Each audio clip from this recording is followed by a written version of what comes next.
Hi, this is Greg Sorosky from Central Connecticut State University. I'm going to be interviewing Edwin Lavitt, World War II veteran, European theater. The gentleman operating the camera today is Tim Jones from Central Connecticut State University as well. Today's date is June 26th. And Mr. Lavitt, can you give us the date of your birth? July 3rd, 1920.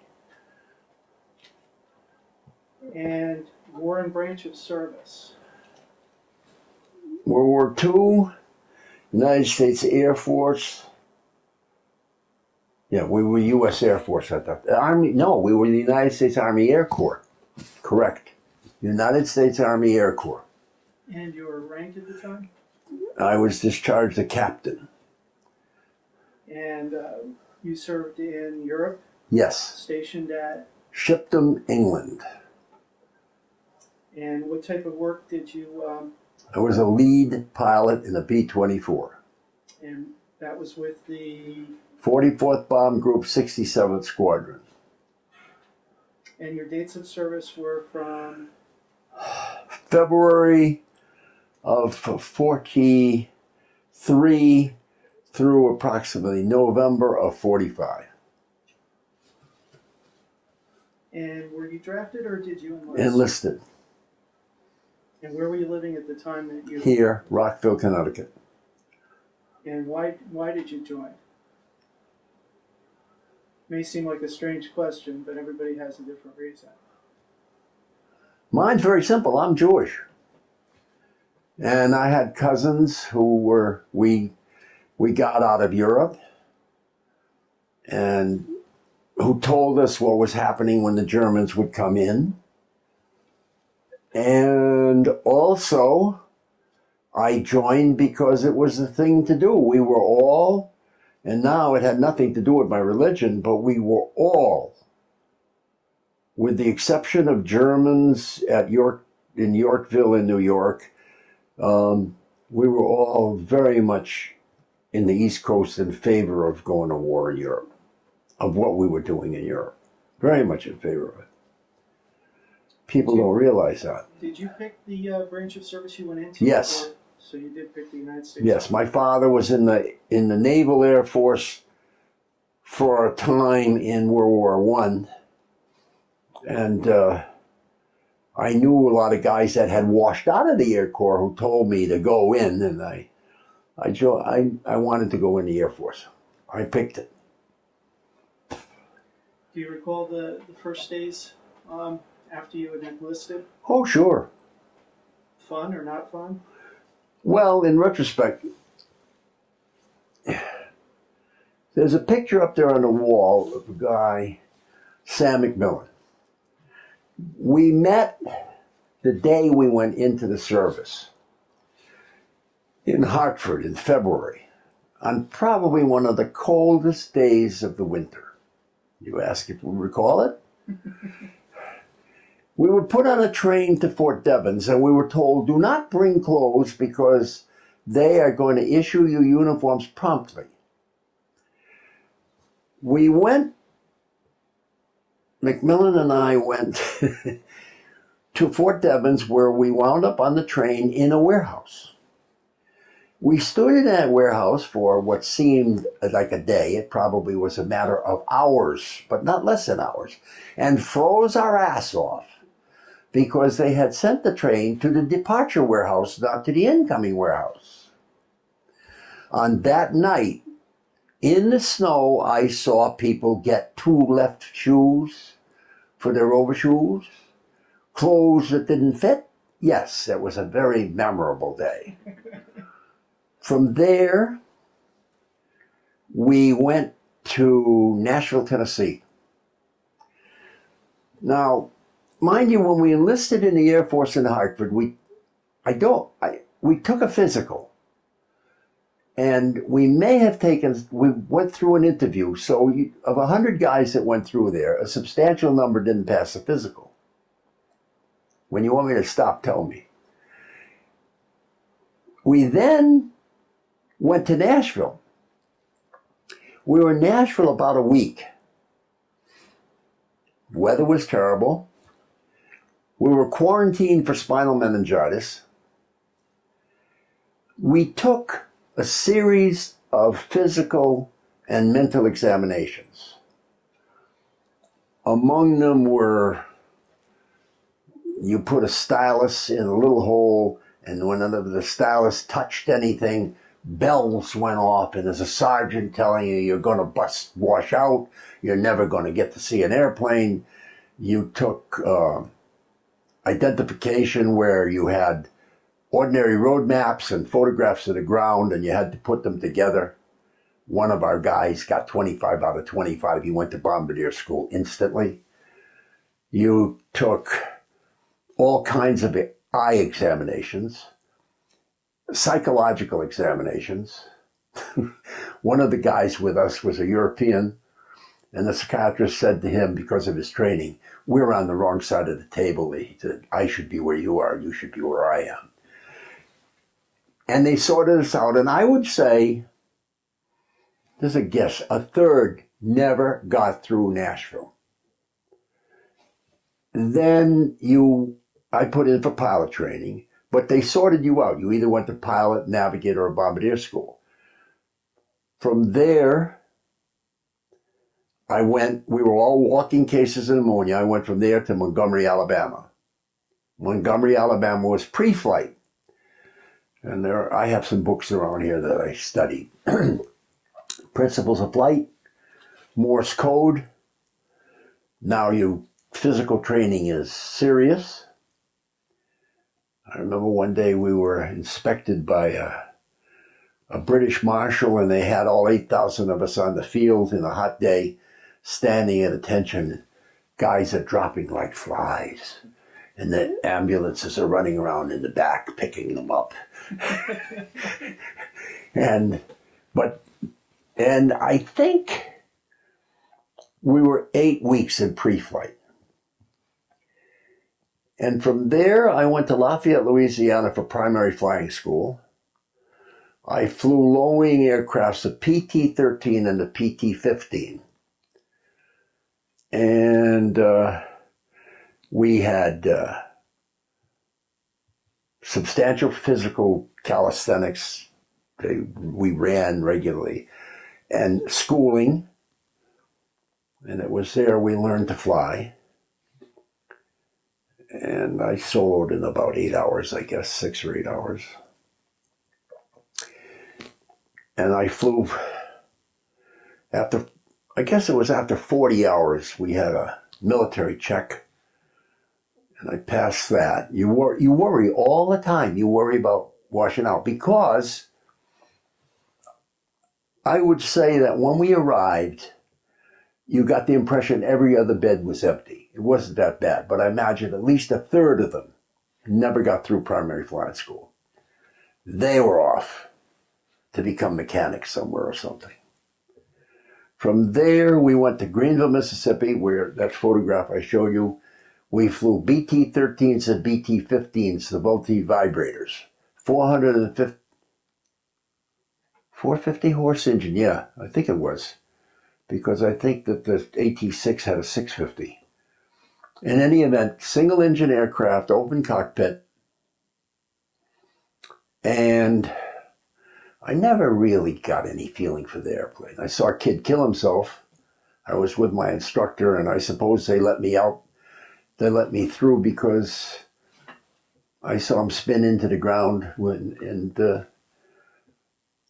it didn't cause me to completely panic.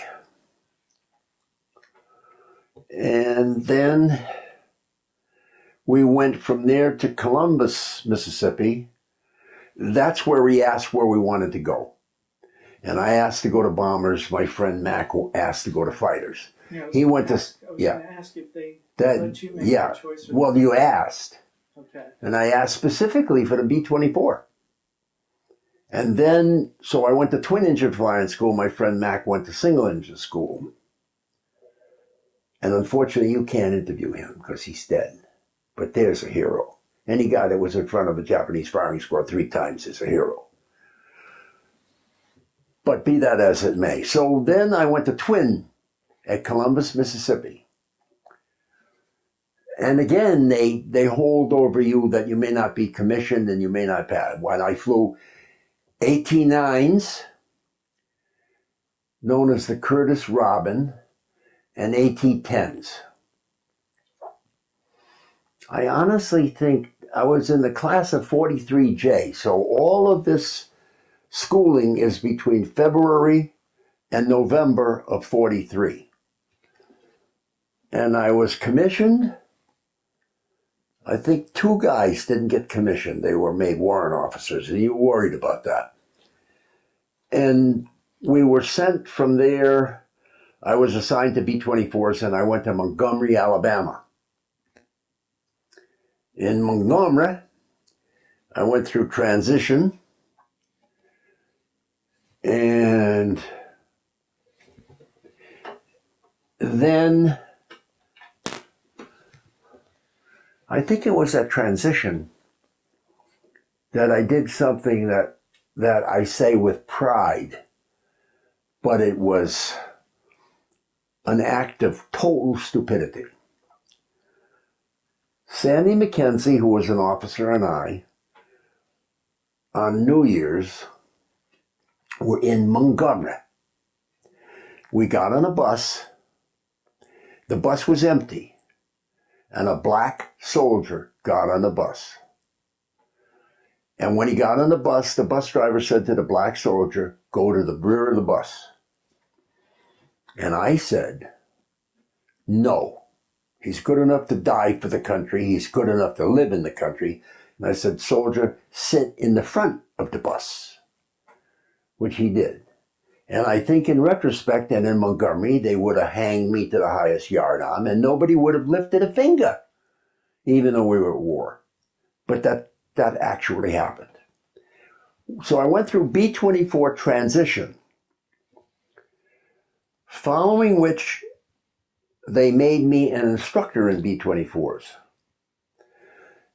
And I instructed a class and a half in B-24s.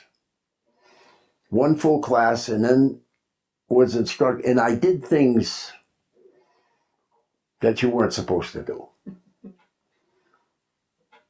I spun the B-24, 3/4 of a turn. I took it up over 40,000 feet with my students, showed my students things they never should have done, and they did, and who was the instructor that taught them how to do that? So, orders came down from headquarters that on 24 hours notice, pilots, experienced B-24 pilots, had to clear the base and go to California. Naturally, in their wisdom, they selected me and got rid of me that way. And off I went to California. We went to Fresno, California, where it became clear that they were gathering together all these high-time pilots, relatively high-time pilots. Some were already had done tours in B-24s. The first thing that happened when we got to Fresno is there was a phone call. "You got a bombardier up there?" "Yeah." "Well, he doesn't belong up there. He belongs here." So off he went. They never knew why we were there. They had sent us to the wrong base. I learned later when I was in England, because I met one of the guys, that we were supposed to have been shipped directly to San Francisco, not Fresno. And from San Francisco, we were to go directly into combat in the Pacific without training. They needed pilots, first pilots. From Fresno, we went to Lincoln, Nebraska. Lincoln, Nebraska, I picked up my crew. I was sent to Boise, Idaho for combat training, operational training.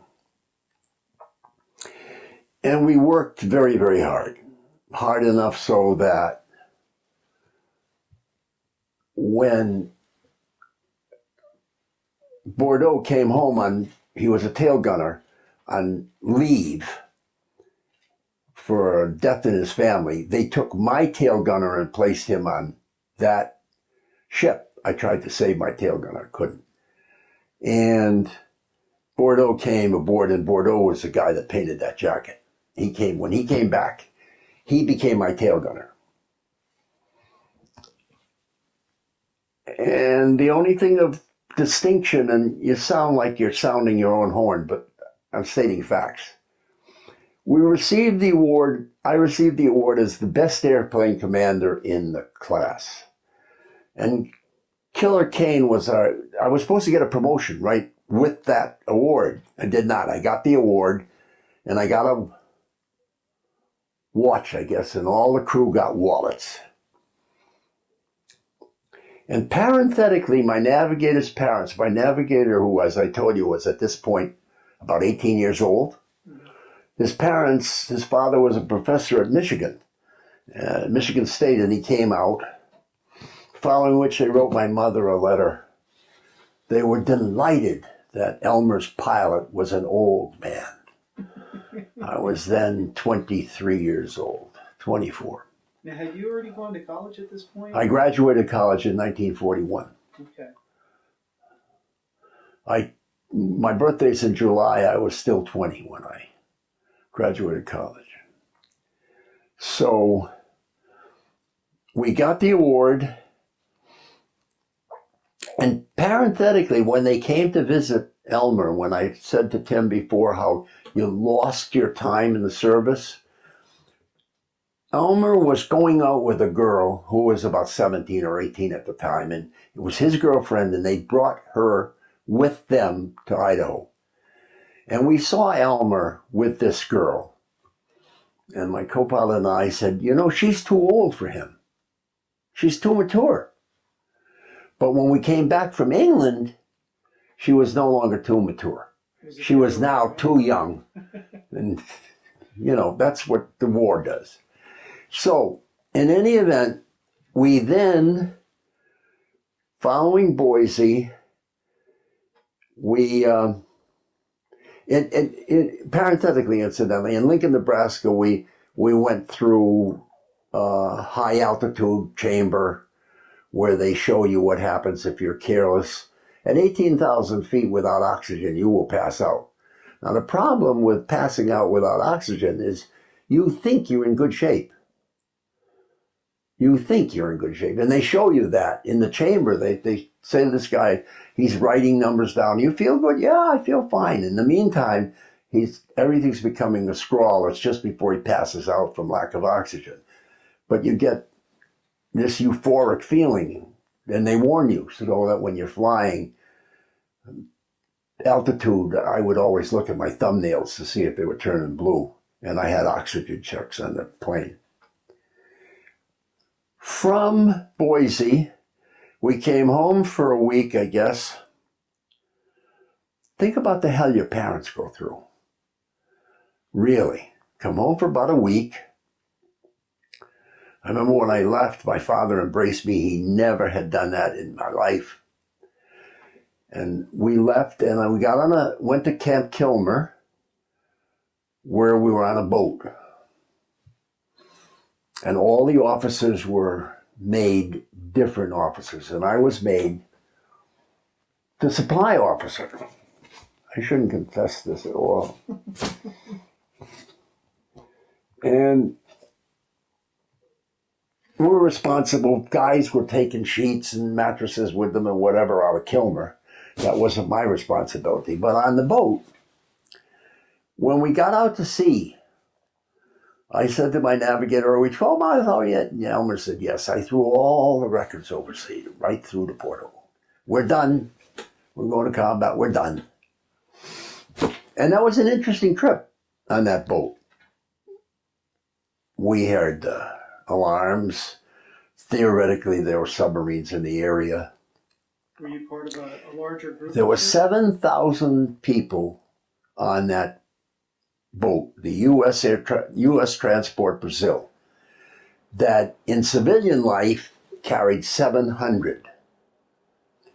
We were 21 guys. We were very special. We were 21 guys in a room, but we had our own bathroom, stacked in bunks.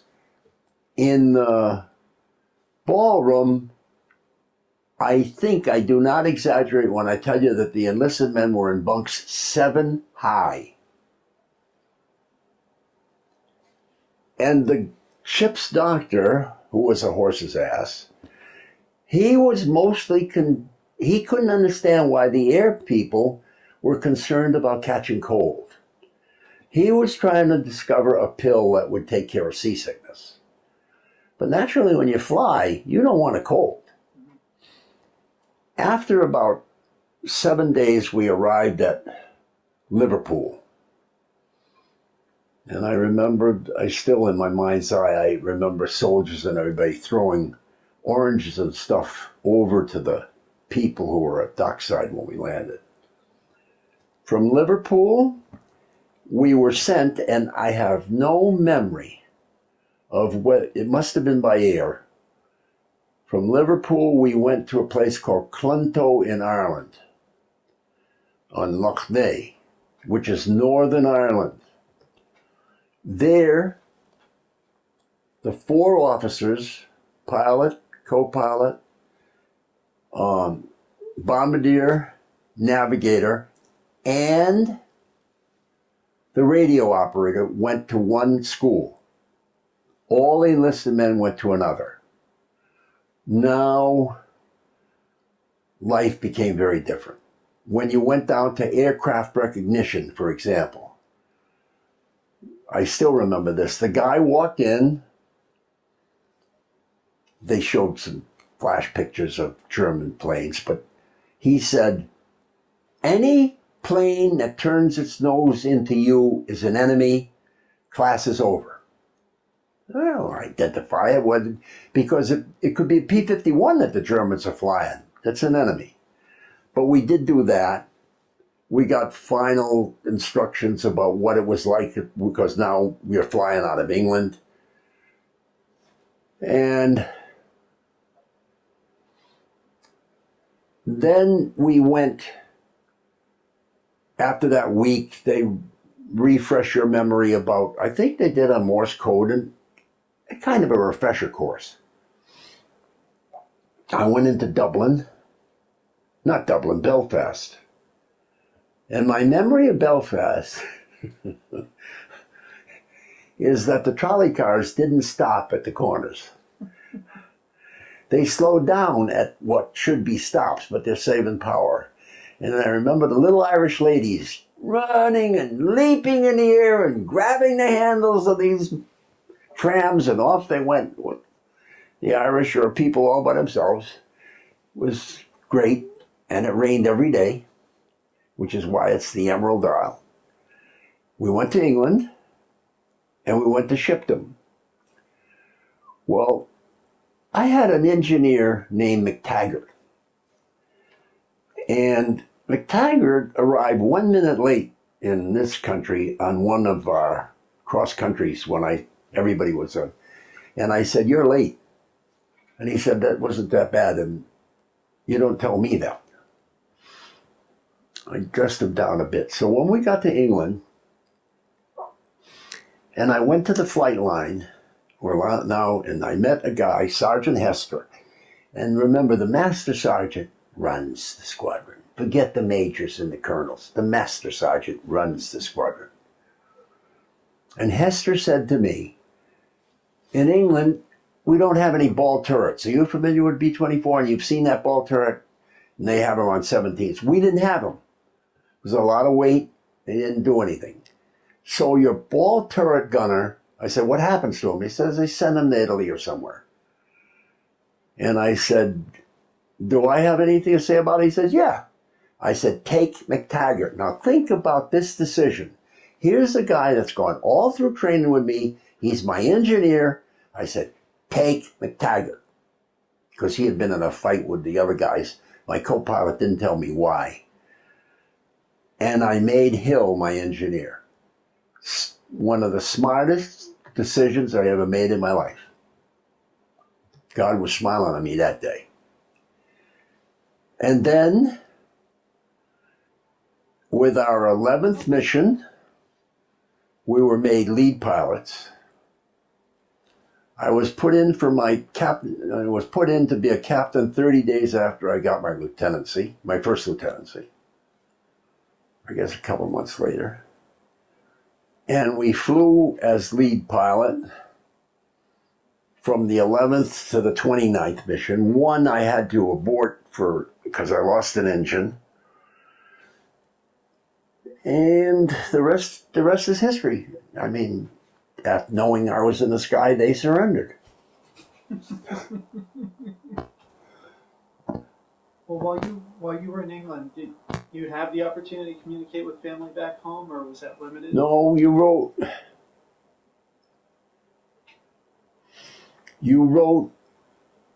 regularly. Now, one night, and every night, a different group of officers was designated, a different crew of officers was designated to censor the mail. So you read all the guys' letters, and you for whatever good it did, because the Germans knew everything anyway, but you would blot out any reference to your group, where you'd been or anything like that. But one night we did a wonderful thing. Elmer did it. And talk about luck. Elmer said, as we're going through the mail, there's something very wrong here. A guy has written this letter, and the letter is speaking in the warmest tones about how much they've enjoyed one another's bodies in bed, and they're having an absolutely marvelous time, and his memories are wonderful. And it's all occurred recently. And Elmer said, that can't be so, because this letter is to his wife in the States. So we went down through the whole pile, and we found the letter to his wife and girlfriend, and we switched the two letters and put them each in the proper envelope and sent them on their way. Having saved the day, at least that day was saved for that guy. Yes, there was no problem I was very fortunate.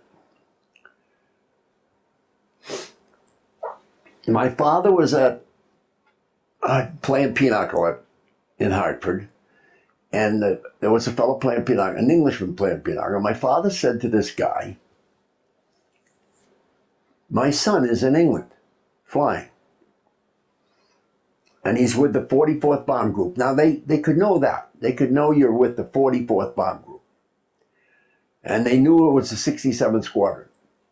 So this guy that he's playing pinochle with says, I'll look him up. And the guy is a theater producer in London. He's the fellow that found Julie Andrews. So I was in the sack, and an enlisted man walked in, and he said, Captain Lavitt, yeah, I have a letter for you. And he wrote me a letter saying, look me up the next time you're in London. I met your father, and look me up when you're next in London. What the man had done is he went to the Red Cross. He asked if there was anybody there from the 44th Bomb Group, 67th Squadron. He gave the guy the letter, had it delivered to me. I looked him up. I sat fifth row center. I don't know which of my crew was with me, at a sold-out play, a sold-out show in London, after which we went to a private home where these guys were playing gin rummy. And the home was the home of an orchestra leader. I'm forgetting his name. Wouldn't mean anything to you anyway. And he said to me, would you like a drink? I said, yeah. Scotch? I said, yeah. So he poured us a scotch, and believe me, the drinks that you got in the pubs of scotch were made the day before. They were fresh, green, out of the barrel. This scotch was very good indeed. And I said to him, that's very good scotch. And he said to me, that is the king's scotch. And I said, what do you mean? He said, the last time my orchestra played at Buckingham Palace for Arthur the King, he gave me a case of his scotch. That's what you're drinking. I had a good time in England. I really did. Great time. Unlike many Americans, and I don't think they'll admit this, but when I go anywhere in the world, and I've been around the world with my wife, wherever I go, it's their country. So don't tell me that the plumbing is antiquated in England, because it is. It's their plumbing. And if you regard these people with their customs, that it's their custom, you'll have a very good time indeed. And we did. We had a wonderful time. My co-pilot was the closest to getting wounded. He had a piece of flak come between his flak suit and his back, never touched him. I was going to ask you what it was like on the missions when you had all that flying around you. Well, the flak would rattle off the side of a B-24 like as though you threw a handful of BBs there. You'd hear it. And as Elmer said, after the first or second mission, they were talking once about counting 150. We didn't count them anymore. 150 holes, we didn't count them anymore. Somebody asked me if I was afraid. The answer is I was much too busy to be afraid. As a lead pilot, we're doing the bomb run. My navigator, my bombardier, and me. In retrospect, we as lead plane, the front of the airplane had 2 smoke bombs in the bomb load. The smoke bombs came out first.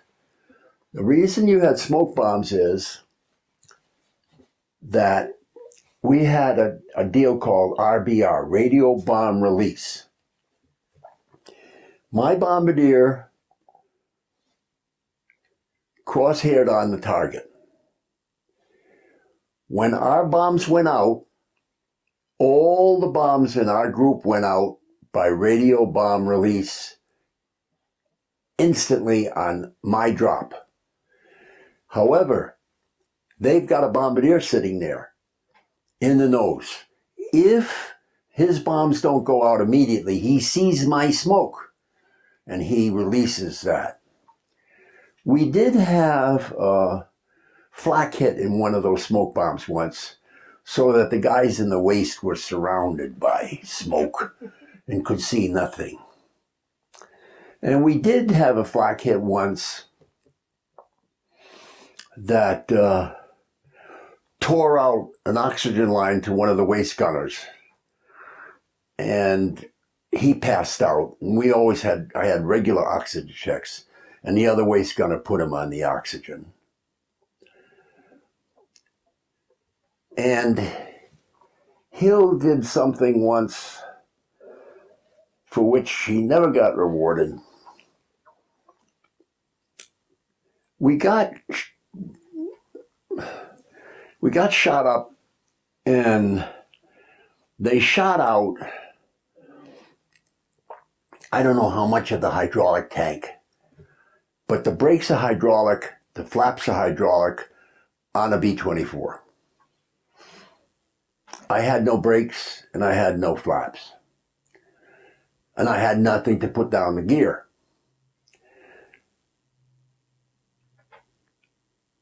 Hill, the bomb bay was blown open.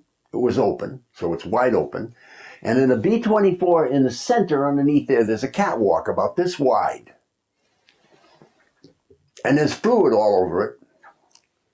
And Hill took off his parachute, walked through that catwalk on his over the open bomb bay at 10,000 feet, took his helmet, filled it with fluid, and did this at least twice, carrying fluid from the tail turret to the tank that he has repaired, so that I had brakes when I landed.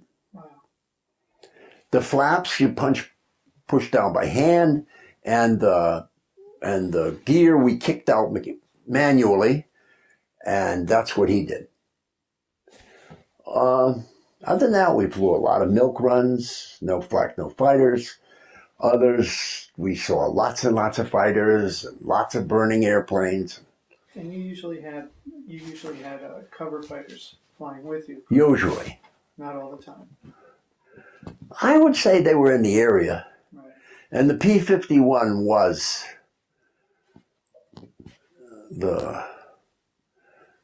a great airplane.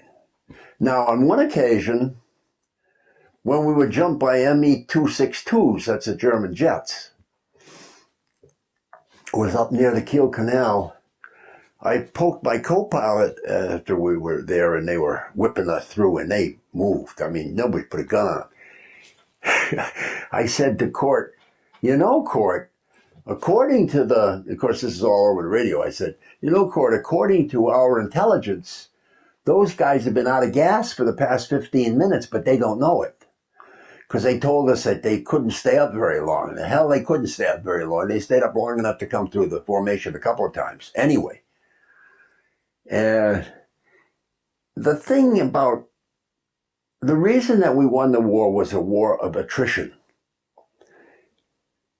They no longer had good trained pilots. And I think that fuel may have become a problem for them. And they were getting squeezed more and more. Now, toward the end of the war, and I've only heard about this and read about it, but never talked to anybody that could relate to it. There were squadrons of Germans that supposedly their mission was to fly into bombers, fly their plane into a bomber and take out a bomber if they could. Did you ever encounter any of those? No. Did they exist? I don't that know. You know of? I was just curious because you only hear about things, you never necessarily get to talk to somebody who's experienced it. Well, if the Japanese had kamikazes earlier, we would have been in big doo-doo, deep doo-doo. As you can see what's happening today. Mm-hmm. I was curious to know that in between bombing runs, what were some of the things that you, your fellow officers and the enlisted men did to entertain themselves? After every 6th mission, you went to London for the weekend. You went to London, you had a couple of days off.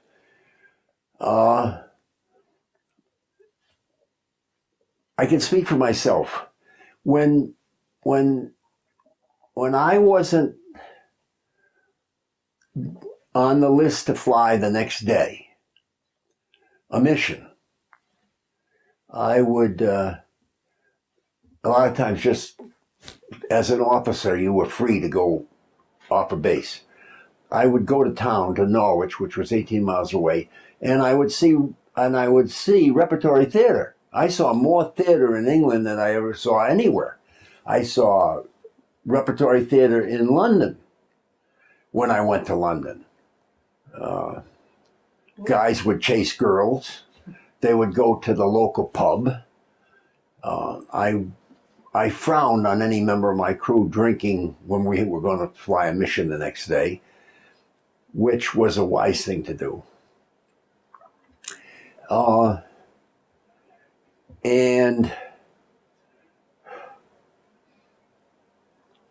Well, basically for myself, I would walk around London and I would see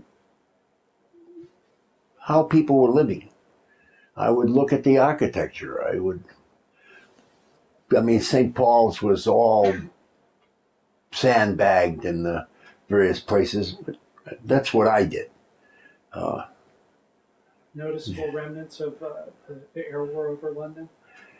Yes, I was in sections of London that were just as wiped out as sections of Germany, mm-hmm. East End of London. Yeah. One of the things we did at the end of the war, we took our ground crews and we flew them over Germany to show them what the damage was.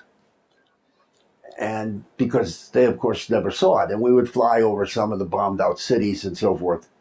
And when we came back, we were in Holland and we were right down on the deck. And I am not exaggerating when I tell you that I said to my co-pilot, "Where's the major, my commanding officer?" And he said, "He's over there." And I could see the top of his airplane down in the canal. So I went down on the deck and I had to pull up not to hit a cow. And my tail gunner laughed and laughed. And I said, "Why am you laughing?" And he said, "Because you blew over the cow." And there was a Hollander with a pail in each hand. He threw it, lay on the ground, and we just whipped right across there. Absolute and stupid when you think about it. But we did it. And they loved it. Well, concerning things like that, were there ever any practical jokes or pranks played between the crews? Or No. so? And the other thing is, remember that a crew was a crew. Mhm. I cannot speak for the enlisted men, but I will say that we didn't make friends of other crews. I did have some unusual adventures in England. One was when we became lead pilot. And I make a point of this because people think that the war was a great place and everybody loved everybody. When I became a lead pilot, my bombardier came out of the nose turret to become a bombardier. That means I needed a nose gunner. And a guy named Oliver Frank Hurst, remember to this day, Georgia, a Southerner, came to me and said, "Ed, you're going to need a nose gunner." And I said, "Yeah." He said, "Take mine." I said, "What's wrong with him?" Kid named Edwin Small. He said, "He's a perfectly good nose gunner. He's Jewish. And I've got a co-pilot who's torturing him to death because he's Jewish." I said, "He's on the crew, no problem. Give him to me." There was, I had another experience. We had two mess, officers' mess, aircraft combat mess, and ground officers' mess. I was in the combat officers' mess one day, and a black officer is sitting at the table with me. Spit and polish, chatted with him. He was a graduate of Iowa. He said, we were talking. He said, "I haven't flown or never flew or haven't flown in a long time. I'd like to fly again." They were bringing in our bombs. They were the guys that brought in the bombs. He was their commanding officer. I said, "You want to go?" I'm test hopping an airplane. I flew almost every day. If I wasn't instructing, I was test hopping, I was practicing, whatever. Now, what is test hopping? They put a new engine on an airplane. So I would fly it with my engineer, and we would put that engine in the air through its paces to say, yes, that engine's functioning as it should. They had replaced an engine, because I lost an engine once. They had to replace the engine. So I was going to fly that test of that engine that day. So he joined us, and my engineer, Hill, who's a Southerner, saw him, and the engineer in my plane stood between the seats and called out the airspeed on takeoff. And Elmer came to me, and he said to me, Hill just said, "Where did the captain get the nigger?" And I said, "Really?" He said, "Yeah." I said, "Okay." So we take off. The lieutenant is in the ship. Court is in the right seat. I said to my co-pilot, "Get out of the seat." I told the lieutenant, "Sit in the right seat." And I called over Hill, my engineer. And I said to Hill, Sergeant, this is Lieutenant so-and-so. He's a guest aboard this ship while we're in the air today. You will see that whatever he needs, he gets.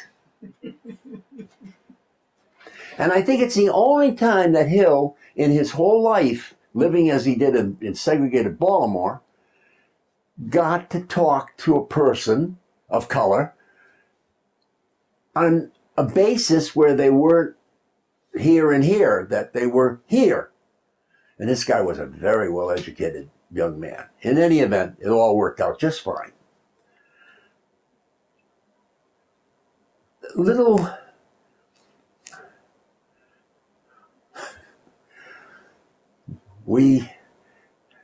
I tangled with a gravel scratcher once. I've forgotten about this one. We decided that we needed some shelves in our Nissen hut where you saw that picture. Mm-hmm. So I borrowed a Jeep from one of the sergeants. We went down to where they brought in the bombs in bomb boxes. And we cut up the bomb boxes and we took them back to the room and we made shelves out of them. And the major in charge of bomb boxes called the major, my commanding officer, screaming. He wanted me court-martialed for taking these bomb boxes. So we took them back. And then I went to the commanding officer and I said, he said to me, do you think that Colonel would let a gravel scratcher court-martial a combat flying officer? That's why they had separate messes. Separate mess. All right. That's the yarn. So is it once the war came to a conclusion for you folks, what did you do after the war to reacclimate yourself? Well, nothing really, and that's the problem.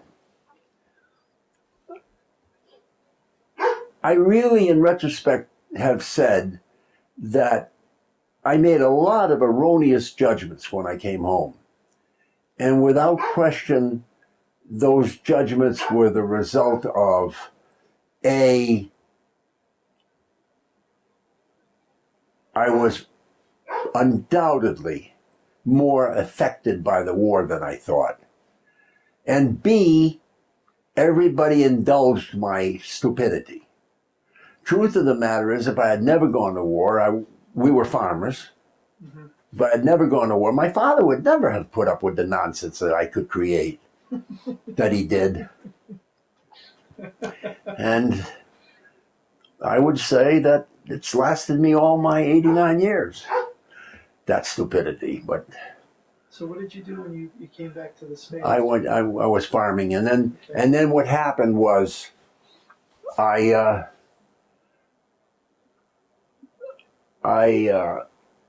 met a group of guys, lawyers in Hartford, and I was impressed with the way they thought.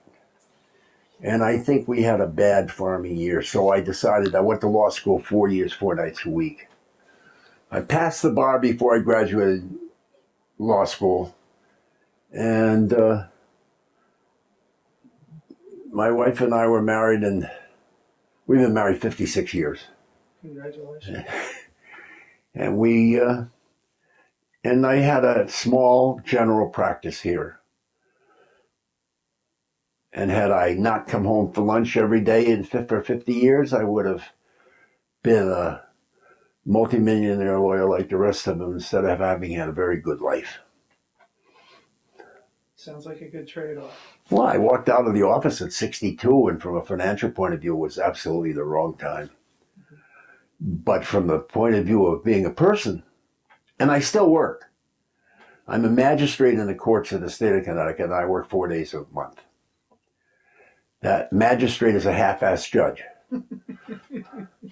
He hears motor vehicle violations, civil suits up to $5,000, any other violation of any statute where the person won't go to jail.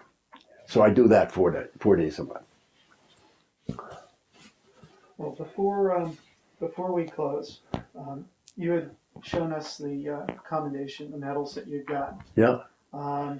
Could you just quickly relate the medals you got, and especially the one from the French that was very special? Well, it's an interesting tale because as a lead pilot, I assume that's why we got, or whether we flew any particular special mission or whatever, that's when General Johnson gave me the first, you got an air medal every 6 missions. And I was awarded in combat the DFC and the Air Medal, I think, plus 2 clusters. The DFC is the Distinguished Flying Cross. And interestingly enough, when Bush became president and I said I wore the thing, I contacted a person of the 44th Bomb Group who sells those lapel pins. Mm-hmm. And her husband is the secretary of the group. And they look up in the records to see whether or not you're entitled to wear it. And he called me up and said, you're supposed to have 2 more Distinguished Flying Crosses, 2 more Air Medals, and subsequently he nominated us for the Legion of Honor, French Legion of Honor. So that in the last 2 years, those awards were made, which theoretically would have been made if the war hadn't ended. When the war ended, and I was there, the gravel scratchers went home. They could care less. Although every one of those medals meant 10 points about getting out, they could care less whether you got your medals or your awards. But all of that stuff was given by the Air Force. And the French, when they gave, there were 7 of us, I think, were there. They really put on a tremendous show. The medals were awarded by the French ambassador to the United States at the ambassador's residence. They had a tremendous reception. Of course, the finest French wines and the finest French champagne and the finest French foie gras. And it really was quite a thing in Washington. And the Distinguished Flying Crosses were awarded in Washington as well. It's a nice cap to a career. I'd say so. Well, if you have any more to offer, that would be fine. But if not, I would like to say that I greatly enjoyed the conversation and appreciated you taking the time to talk with us. You say that to all the girls. If that were true, I wouldn't be here. Thank you very much, guys. Well, thank you.